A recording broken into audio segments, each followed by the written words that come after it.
একজন ভদ্রলোক প্রশ্ন করলেন, বহু জন্মের স্বীকৃতি না থাকলে মানব শরীরই পুরুষোত্তমের দীক্ষা গ্রহণ করতে পারে না। শ্রী শ্রী ঠাকুর বললেন, যে যথা মাং প্রপদ্যন্তে তাংস্তথৈব ভজাম্যহম। অর্থাৎ যারা প্রতিষ্ঠা নিয়ে খুশি থাকে, সৎ ও সাধুলোক বলে খ্যাতিলাভ করে যাদের প্রাণের ক্ষুধা মিটে যায়, তাদের আর অবতার মহাপুরুষের দরকার কি?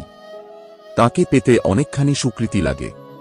অগণ্য নগণ্য হয়েও তাকে মানুষ পেতে পারে, আবার মহা অগ্রগণ্য হয়েও অনেকে তাকে পাবার সৌভাগ্য লাভ করে না।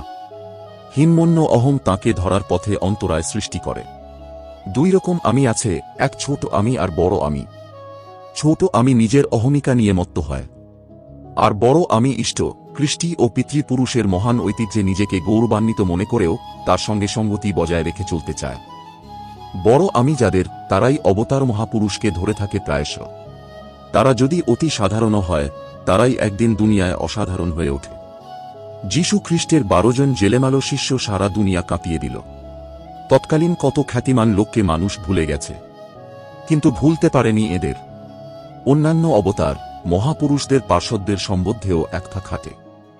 মানুষ চায় বাঁচতে, বাড়তে, অমৃতত্বের অধিকারী হতে।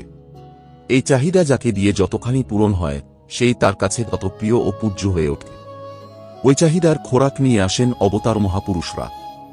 আলোচনা প্রসঙ্গ 3য় খণ্ড। জয় গুরু।